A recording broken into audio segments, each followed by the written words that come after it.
नमस्कार, उत्तर प्रदेश एक्सप्रेस में आप सभी का स्वागत है। मैं हूं आपके साथ कविता पांडे। बुलेटिन की शुरुआत करेंगे जहां लोकसभा चुनावों के अंतिम और 7वें चरण के रण के लिए यूपी की 13 लोकसभा सीटों पर आज शाम 6 बजे प्रचार थम जाएगा।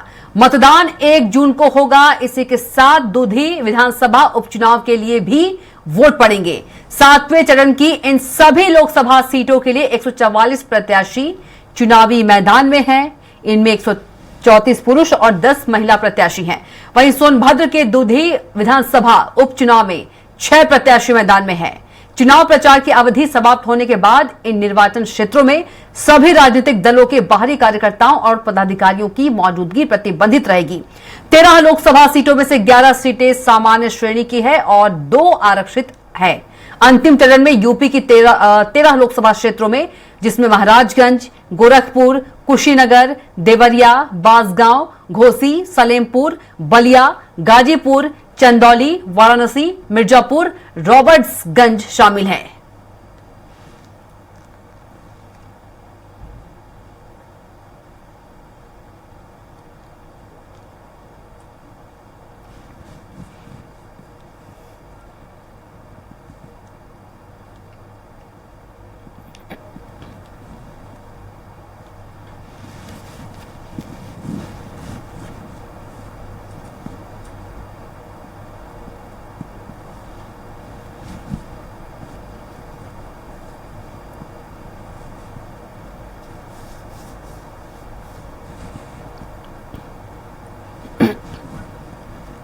और चलिए इसी खबर पर ज्यादा बातचीत के लिए हमारे साथ उत्तर प्रदेश के संपादक राघवेंद्र त्रिपाठी जी जुड़ गए हैं। सीधे राघवेंद्र जी का रुख करेंगे। राघवेंद्र जी, 7वें चरण की बात करें, अंतिम चरण का जो मतदान है वो 1 जून को है और आज यदि प्रचार की बात करें, प्रचार का शोर जो है आज शाम थम जाएगा। और यदि सबसे हॉट सीट की बात करें, सबसे हॉट सीट है वाराणसी। तीसरी बार प्रधानमंत्री मोदी जो है लोकसभा चुनावी मैदान में है, किस तरह से देखते हैं? देखिए कविता जी, अंतिम चरण का चुनाव उत्तर प्रदेश में खास तौर से भारतीय जनता पार्टी के लिए बहुत महत्वपूर्ण है। चूंकि यूपी में 80 सीटें हैं और जो पूर्वांचल की 13 सीटों पर 1 जून को मतदान होना है, उसमें से 10 सीटें भारतीय जनता पार्टी 2019 के लोकसभा चुनाव में जीती थी। 1 सीट समाजवादी पार्टी आजमगढ़ जीती थी, जिसपे उपचुनाव हुआ, फिर भारतीय जनता पार्टी जीत ली थी। 2 सीटें बसपा के खाते में गई थी। और प्रधानमंत्री मोदी का संसदीय क्षेत्र वाराणसी भी इसी चरण में चुनाव है, यानी अंतिम चरण में चुनाव है जी। और पूरे देश के जितने भी बड़े नेता हैं, केंद्रीय मंत्री हैं, बड़े संगठन के नेता हैं, वाराणसी में डेरा डाले हैं। वाराणसी में चुनाव हार जीत का नहीं, मार्जिन बढ़ाने का है। 2019 की चुनाव की बात करें तो प्रधानमंत्री मोदी लगभग 63% वोट पाए थे। इस बार भारतीय जनता पार्टी की कोशिश है कम से कम 67% वोट पाए जाए, ताकि प्रधानमंत्री जीत का एक रिकॉर्ड बना सकें। वहीं इंडी गठबंधन ने वाराणसी से अजय राय को मैदान में उतारा है। अखिलेश यादव, राहुल गांधी, प्रियंका गांधी और डिंपल यादव रोड शो करके मुकाबले को रोचक बनाने की कोशिश कर रही हैं। और पूर्वांचल एक ऐसा इलाका है जहां पे विकास पे तो चुनाव शुरू होता है, लेकिन अंत में आकर जातीय खेमेबंदी में चुनाव सिमट जाता है। मिर्जापुर से केंद्रीय मंत्री अनुप्रिया पटेल मैदान में है। उनके खिलाफ राजा भैया के समर्थक मोर्चा खोले हुए हैं। चूंकि 6वें चरण के चुनाव में उन्होंने प्रतापगढ़ में बयान दिया था कि राजा मां की कोख से नहीं पैदा होता, जनता की वोट से पैदा होता है। इसको क्षत्रिय बिरादरी ने मुद्दा बना लिया। इसी तरह से जो सुरक्षित सीटें हैं उस पर भारतीय जनता पार्टी का कब्जा रहा है। और उत्तर प्रदेश में सुरक्षित सीटें 17 हैं। 2019 की बात करें तो 15 सीटों पर भारतीय जनता पार्टी ने कब्जा जमाया था। 2 सीट पर बहुजन समाज पार्टी जीती थी।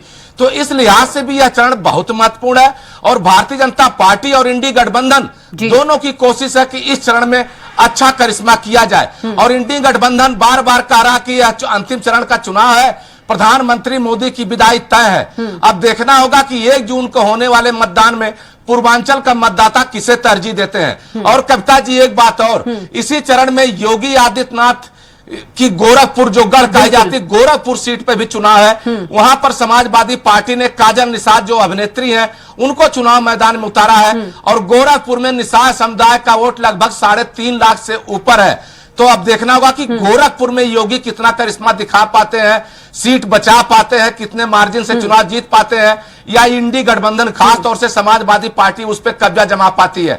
और महाराजगंज में कांग्रेस की भी अग्नि परीक्षा है। जो पूर्वांचल की 13 सीटें चुनाव हो रहा है, उस पर 3 सीटों पे कांग्रेस गठबंधन में चुनाव लड़ रही है, महाराजगंज, बांसगांव और गोरखपुर। अब देखना होगा इन तीनों सीटों में कांग्रेस को कितनी सीटें मिलती हैं, चूंकि गठबंधन का सहारा और कांग्रेस को अपनी धरातल उत्तर प्रदेश में मजबूत करनी है। और जब गठबंधन हुआ तो 80 में से 17 सीटें कांग्रेस के हिस्से आई थी, जिसपे कांग्रेस चुनाव लड़ा था। लेकिन पूर्वांचल में कांग्रेस का दावा है कि वह बांसगांव, बनारस और महाराजगंज तीनों पर मुकाबले के टक्कर में है। अब देखना होगा कि 1 जनवरी को चुनाव किस करवट बैठता है, किसको जनता तरजीह देती है। लेकिन दोनों दल आमने सामने है। इंडी गठबंधन जहां महिलाओं को 1 लाख रुपए साल में देने की बात कर रहा है, बेरोजगारी दूर करने की बात कर रहा है, संविधान बचाने की बात कर रहा है, राहुल गांधी अग्निवीर योजना खत्म करने की बात कर रहे हैं, वहीं प्रधानमंत्री अपने कार्यों यानी मुफ्त खाद्यान्न योजना, उज्ज्वला गैस योजना, हर घर नल योजना, इसके अलावा पढ़े बेटियां बढ़े बेटियां योजना, तमाम योजनाओं के लिए जनता के बीच में है। और जिस तरह से पूर्वांचल का सबसे निर्णायक पहलू होगा महिला मतदाताओं का रुख, चूंकि महिला मतदाताओं पिछली बार पुरुषों के मुकाबले 2.5% अधिक वोट किया था। इस बार देखना होगा कि इस गर्मी में जो वोट परसेंटेज लगातार गिर रहा है, महिला प्रत्याशी और बाकी मतदाता कितने फीसदी तक मतदान को पहुंचाते हैं। निर्वाचन आयोग की भी परीक्षा है, प्रधानमंत्री मोदी की भी परीक्षा है, योगी की भी परीक्षा और इंडी गठबंधन के बड़े नेताओं की परीक्षा है। सभी दलों ने अपनी पूरी ताकत लगाई हुई है।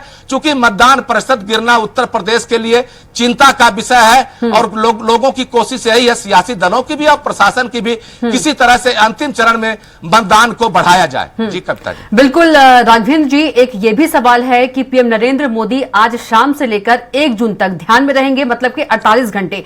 लेकिन इसको लेकर जो विपक्ष है, विपक्ष कह रहा है कि इसका प्रसारण नहीं होना चाहिए। इसकी शिकायत हम इसी से करेंगे।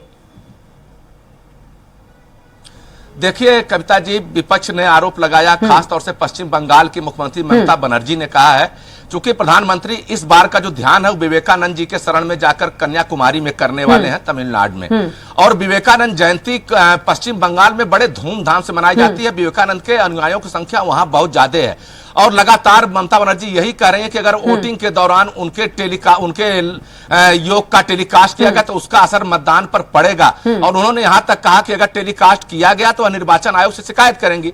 इसके अलावा तमाम सियासी दलों है, चाहे कांग्रेस हो चाहे समाजवादी पार्टी, वह बार बार आरोप लगाती रही है कि टेलीविजन, खासतौर से जो इलेक्ट्रॉनिक मीडिया, वह प्रधानमंत्री मोदी को ज्यादा तवज्जो दे रहा है स्क्रीन पर, उनके गठबंधन को नहीं दे रहा है। अब देखना होगा कि इस पर निर्वाचन आयोग क्या निर्णय लेता है। लेकिन इतना जरूर है, प्रचार थमने के बाद प्रधानमंत्री मोदी अगर ध्यान में जाते हैं तो उससे किसी को आपत्ति नहीं होनी चाहिए।